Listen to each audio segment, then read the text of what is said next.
فرزند زہرا یہ حالات برے ہیں۔ کاشانۂ بصیرت ایک ایسا مکمل یوٹیوب چینل جس پر محروم بصارت کے لیے بالخصوص اور تمام افراد کے لیے بالعموم سینکڑوں کی تعداد میں اسلامی کتب دستیاب ہیں۔ لہذا گزارش ہے کہ آپ اپنی ذمہ داری نبھاتے ہوئے کاشانۂ بصیرت کو سبسکرائب کرنے کے ساتھ ساتھ بیل آئیکن کو پریس کیجیے تاکہ آپ علم کے حصول کے ساتھ ساتھ مذہب اہل بیت کی اشاعت میں بھی اہم کردار ادا کرتے رہیں۔ کاشانۂ بصیرت، کاشانۂ بصیرت، کاشانۂ بصیرت۔ فرزند زہرا یہ حالات برے ہیں۔ معزز سامعین، کاشانۂ بصیرت کی جانب سے فاطمہ ہے جس کے مصنف ڈاکٹر علی شریعتی ہیں، اس کا مطالعہ جاری ہے۔ آج ہم اس کی 7ویں نشست آپ کے سامنے پیش کر رہے ہیں۔ یہ کتاب کا صفحہ نمبر ہے 80 اور اس کا موضوع ہے نہ صرف مثالیت پسندی، نہ صرف حقیقت پسندی، بلکہ دونوں۔ اسلام وہ چراغ ہدایت ہے جو نہ شرقی ہے نہ غربی۔ اور یہاں پر ایک فٹ نوٹ دیا ہوا ہے جس پہ لکھا ہوا ہے کہ سورہ نور آیت نمبر 35 کی طرف اشارہ ہے۔ یہ وہ کلمہ طیبہ ہے جس کی مثال ایک ایسے پاکیزہ درخت شجر طیبہ سے دی گئی ہے جس کی جڑیں زمین میں ہیں اور جس کی شاخیں آسمان میں پھیلی ہوئی ہیں۔ اسلام ان حقیقتوں کو جو زندگی میں، روح و جسم میں، معاشرتی روابط میں، معاشرے کی بنیاد میں، حرکت تاریخ میں موجود ہیں، تسلیم کرتا ہے۔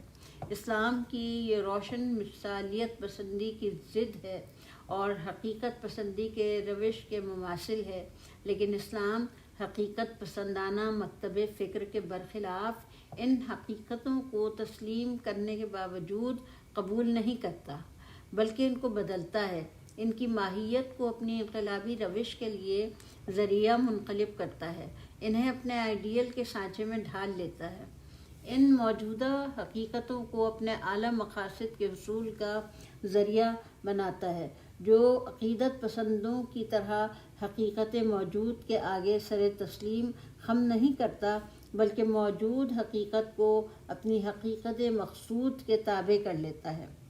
اسلام مثالیت پسندوں کی طرح حقیقت سے گریز نہیں کرتا، اس کا سراغ لگاتا ہے، ان کو لگام دیتا ہے، انہیں رام کرتا ہے، اور اس طرح وہ حقیقتیں جو مثالیت پسندوں کی راہ کا پتھر تھیں، اسلام انہیں اپنا مرکب بنا لیتا ہے، اپنی منزل مقصود تک پہنچنے کے لیے ان سے سواریوں کا کام لیتا ہے۔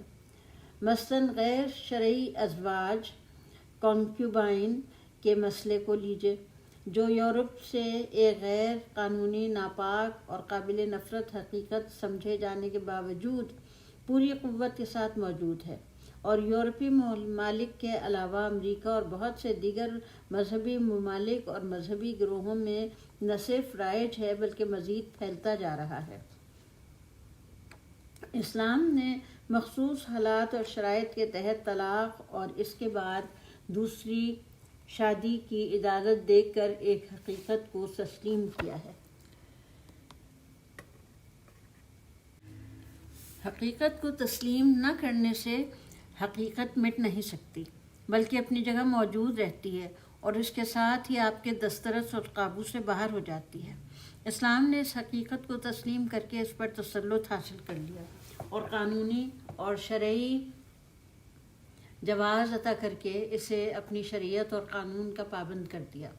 طرفین کو اپنے مقررہ اصول و شرائط کا پابند کر کے انہیں احساس جرم اور گناہ سے نجات دی اور خلق خدا کی نگاہوں میں مردود و مجرم ہونے سے محفوظ رکھا ہے۔ بعد از طلاق شادی کو اخلاقی اور مذہبی تحفظ فراہم کر کے ان کی اولاد کے لیے پاک و پاکیزہ اور فطری ماحول فراہم کیا، اور ان بچوں کو معاشرے کی نظر میں حقیر، ناپاک، نجس، ناجائز اور مردود ہونے سے نجات دی۔ اسلام ان تمام حقیقتوں کو قبول کرتا ہے جو انفرادی اور اجتماعی سطح پر بطور ایک واقعیت موجود ہے، اور ان حقیقتوں کا اعتراف کر کے اسلام انہیں اپنی گرفت میں لے لیتا ہے اور نتیجتاً ان کے نتائج اور عواقب کو بدلنے کی قدرت حاصل کر لیتا ہے۔ اسلام ان حقیقتوں کی شکل میں ضروری اصلاح کر کے انہیں مذہبی اور اخلاقی سانچے میں ڈھال دیتا ہے۔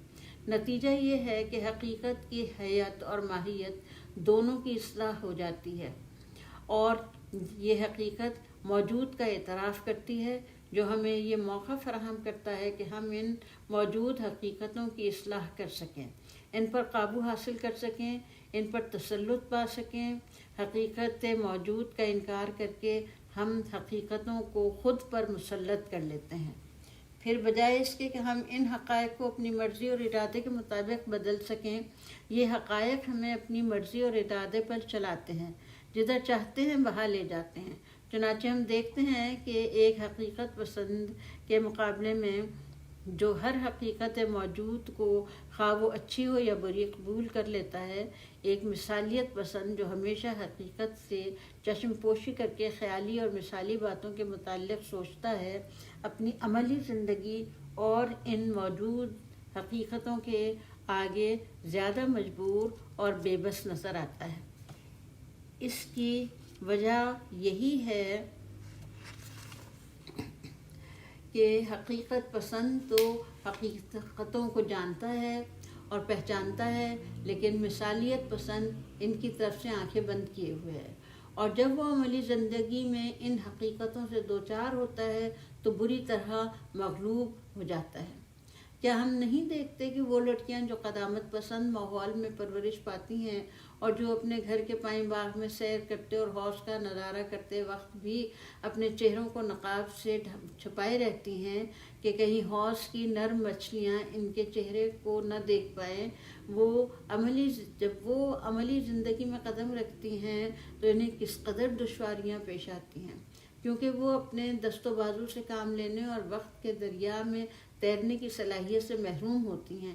اس لیے وقت کے سیلاب کی تند موجیں انہیں غرق کر دیتی ہیں۔ یہی حال ان نوجوانوں کا ہے جنہیں روایت پسندی اور قدامت پسندی کے حصار میں مقید رکھا جاتا ہے۔ وہ قرون وسطیٰ کے ماحول میں پرورش پاتے ہیں۔ سائنسی علوم ان کے لیے شجر ممنوعہ ہیں، یونیورسٹی اور کالج کی تعلیم کے دروازے ان کے لیے بند ہیں۔ ان کی وضاقتہ، ان کی حیت، ان کی شکل و صورت، ان کا لباس، ان کا رہن سہن، طرز گفتگو، آداب نشست و برخاست، سب اس قدیم وضع پر قائم ہیں۔ جب وہ ٹیکسی کے بدلے گھوڑا گاڑی میں سفر کرتے ہیں، لاؤڈ سپیکر اور ریڈیو کے استعمال کے سے ناواقف ہوتے ہیں، جدید دنیا کے حقائق و وسائل سے ان کا کوئی تعلق نہیں ہوتا، پھر جب انہیں عملی زندگی کے مسائل کا سامنا کرنا پڑتا ہے تو ان کی کیا حالت ہوتی ہے۔ وہ جدید تہذیب و تمدن کی چکا چوند سے کس قدر متاثر و مغلوب ہو جاتے ہیں۔ جدید تہذیب و ثقافت کی نقالی وہ اس بھونڈے طریقے سے کرتے ہیں اور اس قدر بے اعتدال اور فضول خرچی کا مظاہرہ فرماتے ہیں کہ خود جدید تہذیب کے علمبردار مغربی دنیا کے لوگ ان پر ہنستے ہیں، ان کا مذاق اڑاتے ہیں، ان کو حیرانی اور تعجب کی نگاہوں سے دیکھتے ہیں، اس لیے کہ مغربی دنیا کے باشندوں کے لیے جدید تہذیب و ثقافت ایک حقیقی واقعیت ہے جسے انہوں نے فطری طور پر قبول کیا ہے۔ وہ ان کے لیے ایک فطری اور طبعی حقیقت ہے، جبکہ ہمارے لیے صورتحال اس کے برعکس ہے۔ ایک طرف تو ہم ان واقعیتوں کا انکار اور ان سے اغماض کرتے ہیں، ان سے اپنا دامن کھینچتے ہیں، دوسری طرف جب وقت اور حالات ہمیں ان موجود حقیقتوں کے روبرو کر دیتے ہیں تو ہماری سمجھ میں نہیں آتا کہ ہم کیا کریں، چونکہ ہم پہلے سے ان مسائل سے واقفیت نہیں رکھتے، اس لیے ہم ان سے اچھی اور بری حقیقتوں کا انتخاب نہیں کر سکتے۔ نتیجہ یہ ہوتا ہے کہ بجائے اس کے کہ ہم ان حقیقتوں کو اپنے طور پر چنتے اور یہ موجود حقیقتیں ہمیں اپنے لیے چن لیتی ہیں۔ ہماری دنیا پر تمدن جدید کا حملہ بڑا ہماگیر اور ہمہ جہتی حملہ ہے۔ ماضی کے تمام سرچشمے خشک ہو گئے، تمام مینار منہدم ہو گئے، تمام آثار مٹ گئے۔ نشاط ثانیہ قرون جدید کا ظہور، فکر و نظر میں روشن فکری کی انقلابی تحریک، فرانس کا صنعتی انقلاب، ایسے پے در پے عوامل ہیں جنہوں نے دنیا کے نقشے کو بدل دیا۔ فکری اور نظری ماحول میں عوامی انقلاب برپا کر دیا۔ ہمارے ملک کا اس تغیر اور تبدیلی سے متاثر ہونا ناگزیر ہے، ایک جبری اور فطری عمل ہے۔ یہ ایک ایسی حقیقت ہے جو جلد یا بدیر واقع ہو کر رہے گی۔ برق، مشین، پریس، یونیورسٹی، جمہوریت، ریڈیو، ٹیلی ویژن، سینما، اخبار، مطبوعات، مغربی تعلیم، بیرونی درسگاہوں کی تعلیم، جدید علوم، جدید ٹیکنیک، آزادی، حقوق انسانی کا تصور، عورتوں اور مردوں کی مساوات کا نعرہ اور تمدن جدید کے دوسرے مظاہرے ہماری انفرادی اور اجتماعی معاملات پر اثر انداز ہو کر رہیں گے، جس کے نتیجے میں ہماری فکر، ہماری سوچ، ہماری رسوم و رواج، ہمارے اجتماعی روابط، ہمارا معاشرتی اور اقتصادی ڈھانچہ، ہماری سیاسی حیت، غرض ہماری زندگی کے تمام انفرادی اور اجتماعی شعبوں میں انقلابی تبدیلیوں کا رونما ہونا ایک بدیہی اور فطرتی حیثیت ہے جس سے انکار ممکن نہیں ہے۔ اور تمدن جدید کے اس تند و تیز حملے سے نمٹنے کے لیے ہم کیا کر رہے ہیں؟ ہمارے رہبران عوام، وہ لوگ جو انفرادی اور اجتماعی زندگی کے محافظ اور نگہبان اور اس کی اصلاح و ہدایت کے ذمہ دار ہیں، انہوں نے ان واقعیتوں کی طرف سے اپنی آنکھیں بند کر رکھی ہیں۔ انہوں نے اپنے آپ کو محض خیالی اور مثالی باتوں کے لیے وقف کر دیا ہے۔ وہ قدیم افکار و مسائل میں غرق ہیں۔ نہ صرف یہ کہ بلکہ ان کی ذہنیت قدامت پسندانہ ہے، اور وہ ٹیکسی کے مقابلے میں بگی کو تحفظ دیتے ہیں، برق کی روشنی میں چراغ جلاتے ہیں۔ ان کی دلیل یہ ہے کہ جدید تمدن کفار سے منسوب ہے، جبکہ قدیم آثار قدماء کی نشانی ہے۔ ان کا خیال یہ ہے کہ ہمارا ماضی سے تعلق فکری، ثقافتی اور روحانی صرف اس صورت میں قائم رہ سکتا ہے جب ہم وضع قدیم پر قائم رہیں، لکیر کے فقیر بنے رہیں اور کسی بھی نئی تبدیلی کو قبول نہ کریں۔ اس مرحلے پر یہ نہ بھولیے کہ یہ کوئی بے خبر اور بے نظر افراد نہیں ہیں، یہ وہ صاحبان فکر و نظر ہیں جو حالات کا صحیح اندازہ کرنے کی صلاحیت رکھتے ہیں۔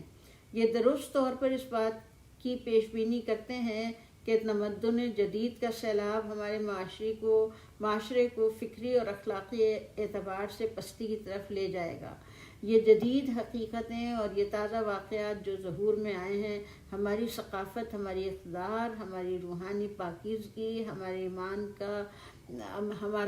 و تقوی، ہمارے معتقدات، ہمارے ایمان، غرض ہماری تمام فکری اور ثقافتی زندگی پر منفی اثرات مرتب کریں گے، انہیں آلودہ، کثیف اور غیر صحت بخش بنا دیں گے۔ لیکن حالات کے اس نہایت طاقتور سیلاب کے مقابلے میں کوئی مؤثر بند نہیں باندھا جا رہا۔ جدید مغربی تہذیب اپنے اثرات کے لحاظ سے ساحرانہ قدرت رکھتی ہے۔ وہ انتہائی دور افتادہ اور پسماندہ معاشروں کو، یہاں تک کہ صحرا نشین بدوی قبائل تک کو متاثر کر سکتی ہیں، لیکن اس کے ان ہماگیر اثرات کو روکنے کے لیے ہمارے مقدس رہنما کیا کر رہے ہیں؟ وہ فقط اور فقط ایک جملہ بول دیتے ہیں، حرام است۔ ریڈیو مت خریدو، فلم مت دیکھو، ٹیلی ویژن مت سنو، لاؤڈ اسپیکر مت استعمال کرو، یونیورسٹی مت داخلہ لو، علوم جدید مت حاصل کرو، روزنامہ مت پڑھو، ووٹ مت استعمال کرو، اداروں میں کام مت کرو، اور عورت، خبردار عورت کا نام بھی زبان پر مت لاؤ۔ اس طاقتور صنعتی انقلاب کے مقابلے میں جس نے تمام دنیا میں ایک تہلکہ مچا رکھا ہے، اور اس زبردست سرمایہ دارانہ تہذیب کے مقابلے میں جو پتھر میں جوگ لگانے کی صلاحیت رکھتی ہے، ہماری یہ فکری قائدین کی ایک خاموش تماشائی کی طرح کھڑے ہوئے اس بات کی توقع کر رہے ہیں کہ وہ اس انقلابی سیلاب کو پوری طرح اثر انداز ہونے سے روک دیں گے۔ وہ ماضی کو جوں کا توں برقرار رکھنے میں کامیاب ہو جائیں گے، لیکن اس فکری اور ثقافتی جنگ میں اس صنعتی یلغار سے دفاع کے لیے ان کی تمام فوج اور تمام حربے صرف دو چیزوں پر مشتمل ہیں: ایک کلمہ اور ایک حرف، اور بس۔ کلمہ حرام، حرف نا یعنی نہیں۔ نتیجہ صاف ظاہر ہے کہ انقلابی عوامل جذبہ تمدن کی حقیقتیں ہر چیز کو توڑ پھوڑ دیتی ہیں۔ ماضی کے تمام اقدار و آثار معدوم ہو رہے ہیں، اور ہم اس حملے سے اپنا دفاع کرنے کے بجائے اس سے غفلت برت کر حملہ آور کے ہاتھ مضبوط کر رہے ہیں، اس کے غلبے کے لیے راہ ہموار کر رہے ہیں۔ یہ سیلاب ہر چیز کو تباہ کر رہا ہے، برباد کر رہا ہے، جیسے مکار لومڑیوں کے غول، بھیڑیوں کے جھنڈ، گدھوں کی فوج اور ایسے خونخوار کتوں کی ٹولیاں جس کی زنجیریں کھول دی گئی ہوں، آبادیوں میں گھس آئیں اور انہیں تخت و تاراج کر دیں۔ وہ چوہے کہ جو چوری چھپے غلے کے ڈھیر کو تباہ کر دیتے ہیں، رفتہ رفتہ ہماری دولت کو خون کی طرح چوسے جا رہے ہیں۔ ان تباہ کن عوامل سے کوئی چیز محفوظ نہیں۔ شہر، آبادی، بازار، مسجد، دکانیں، یہاں تک کہ ہمارے گھر تک اس کی تباہی کی زد پر ہیں۔ سیلاب تباہی نے ہر چیز کو اپنی لپیٹ میں لے لیا ہے۔ چنگیزی لشکر کے متعلق کہا جاتا ہے کہ وہ طوفان بلا کی طرح آیا، لوٹ مار، قتل و غارت، آتش زدگی کا بازار گرم کر کے ہر چیز کو تخت و تاراج کیا، پھر واپس چلا گیا۔ لیکن یہ لشکر بے امان وہ ہے جو واپس جانے کے لیے تیار نہیں ہے۔ کیوں؟ اس لیے کہ دشمن ہماری نگاہوں سے پوشیدہ ہے۔ ہمارے میدانوں کے نگہبان اور ہماری چوکیوں کے محافظ اس سے اس قدر بیزار اور متنفر ہیں کہ اس کی طرف آنکھ اٹھا کر دیکھنا بھی پسند نہیں کرتے۔ حقیقتوں کو سمجھنے اور انہیں خوب دید کرنے کی کسوٹی پر پرکھنے کی زحمت نہیں فرماتے۔ ان کی اصلاح کر کے ان کے ہمارے ماحول، ہماری وضع و معیار اور ہمارے لوگوں کے مزاج کے مطابق ڈھال کر ان کو ایسی سواریوں میں تبدیل کر دینے کی ضرورت نہیں سمجھتے جو ہمارے سفر، ترقی اور ہمارے کام آ سکے۔ اس کے برخلاف ہم نے انہیں بے قید اور بے لگام چھوڑ دیا ہے۔ یہ تیز رفتار سواریاں بغیر کسی ڈرائیور کے پوری رفتار سے دوڑ رہی ہیں، اور ہم ان کی راہ میں سڑک کے عین وسط میں آنکھیں بند کر کے کھڑے ہیں تاکہ یہ تند سواریاں ہمیں رونتی اور کچلتی ہوئی گزر جائیں۔ اور ہمارے اس روش کا یہ نتیجہ ہے کہ آج پردہ نشین عورتیں وضع حمل کے موقع پر احتجاج کرتی ہیں کہ مرد ڈاکٹر کیوں، عورتوں کے لیے خواتین ڈاکٹر کیوں نہیں؟ پھر جب وہ اپنے بچوں کو کالج اور یونیورسٹی میں تعلیم کے لیے بھیجتی ہیں تو ان کی اجتماعی آواز اور بلند ہو جاتی ہے۔ یہ درسگاہ فنون ہے یا فیشن شو؟ کیا یہ کسی اسلامی معاشرے کا تعلیمی ادارہ ہے؟ اس مدرسے سے تو اسلام اور اس کے اخلاق اور اقدار کی کوئی مہک نہیں آتی۔ یہ کسی مذہبی مملکت کا ریڈیو ہے یہ ٹیلی ویژن، یہ مطبوعات، یہ مجلس قانون ساز اور اس کے وضع کیے ہوئے قوانین، یہ بینک جو قانونی طور پر سود کا کاروبار کرتے ہیں، یہ اس تمدن کی غمازی کرتے ہیں. یہ فلم، یہ ترجمے، یہ فن، یہ صنعت و حرفت، یہ سب کیا ہے؟ اس کے پس پردہ کیا ہے؟ افسوس، یہ کیسا تمدن ہے اور یہ کس کا تمدن ہے؟ ہرچند کہ یہ سب اعتراضات درست ہیں، لیکن ان سب اعتراضات کے جواب میں ہم صرف یہی کہہ سکتے ہیں کہ ہمیں اعتراض کرنے کا حق نہیں ہے، اس لیے کہ بقول حافظ چو قسمت ازلی بے حضور ماں کردند، گراند کی نا یہ دفق رضا است خود خردمگیر. لیکن ہم جس صورتحال سے دوچار ہیں اس کے متعلق حافظ کے قول کو تھوڑی سی ترمیم کر کے یہ کہا جا سکتا ہے کہ اگر سب کچھ ہماری مرضی کے خلاف ہے تو بھی پرواہ نہ کرو. جس وقت واقعیتیں ظہور پذیر ہوتی ہیں، اپنے پاؤں جماتی ہیں، اپنے کام کا آغاز کرتی ہیں، اس وقت تم غائب ہو جاتے ہو، میدان سے بھاگ جاتے ہو. تم صاحب تقوی اور مذہب اور اخلاق اور اسلام ہو، تم کے عوام کے غمگسار معاشرے کی روحانی اور فکری قدروں کے ذمہ دار ہو، اور تمدن اور ثقافت اسلام کے محافظ ہو. تم اس میدان نبرد کو چھوڑ کر گوشہ نشینی اختیار کر لیتے ہو.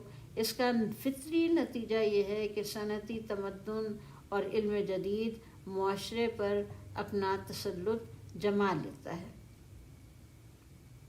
حالات کا دھارا جس رخ سے بہہ رہا ہے اس کو روکنے اور صنعتی تمدن کے سیلاب کی راہ میں بند باندھنے کے لیے بڑی زبردست جدوجہد اور احساس ذمہ داری اور آگاہی کی ضرورت ہے.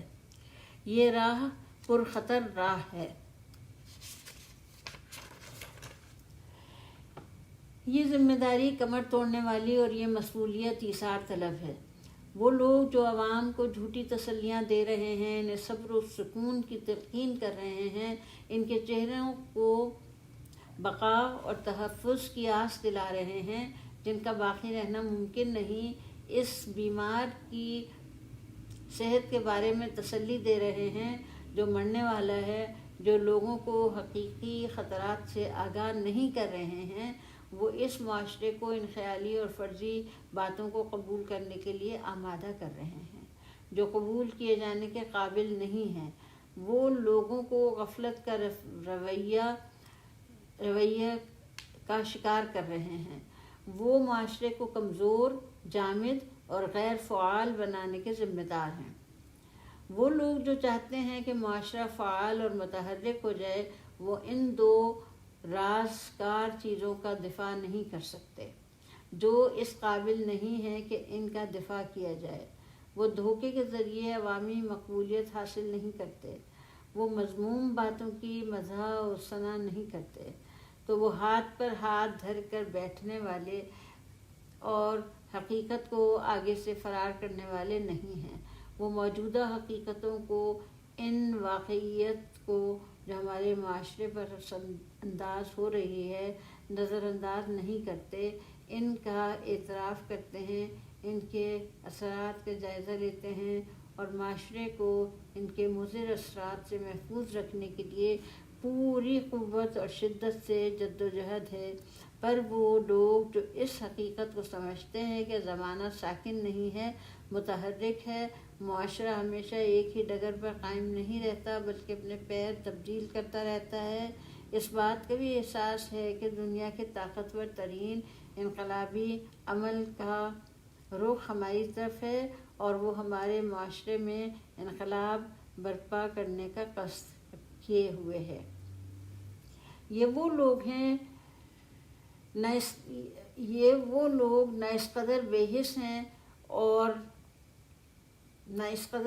حس ہیں اور کہ دیکھیں کہ حالات کو ایک خاموش تماشائی کی طرح دیکھتے رہیں، نہ اتنے بے شرم اور بے غیرت ہیں کہ کسی کے ہاتھ میں بھی کھلونا بن جائیں.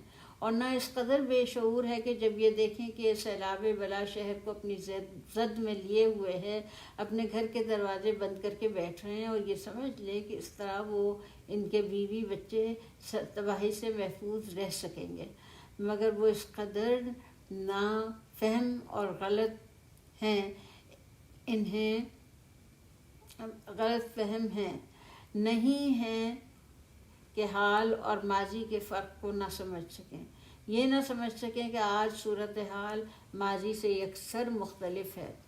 جیسے آج کے دور میں کوئی خاندان معاشرے سے الگ ہو کر اپنے حصار میں بند نہیں رہ سکتا، آپ اپنی بیٹی کو خواہ گھر کے عقبی حصے میں بند کر دیں، مگر ٹیلی ویژن اس کا تعاقب کرے گا، اس تک رسائی حاصل کر لے گا۔ ٹیلی ویژن کے پروگراموں کے ذریعے وہ قومی اور بین الاقوامی رجحانات سے مربوط رہے گی اور تمدن جدید کی دل فریبیوں اور رنگینیوں سے متاثر ہوتی رہے گی۔ سامعین کرام، پیج 89 پر ہم اس وقت پہنچے ہیں، اور یہاں پر اس چیپٹر کا اختتام ہو رہا ہے، اور اگلا باب جو ہے وہ باب پنجم ہے، تعمیر شخصیت کے 2 قالب۔ یہ اگلا باب یعنی باب پنجم جو ہے یہ ہم اگلی نشست کے لیے چھوڑتے ہیں، اور اس کو ہم اگلی نشست میں انشاءاللہ شروع کریں گے۔ تب تک کے لیے آپ ہمیں اجازت دیجیے۔ آپ کو میری طرف سے اور کاشانہ بصیرت کی طرف سے اگلی نشست تک کے لیے خدا حافظ، فی امان اللہ۔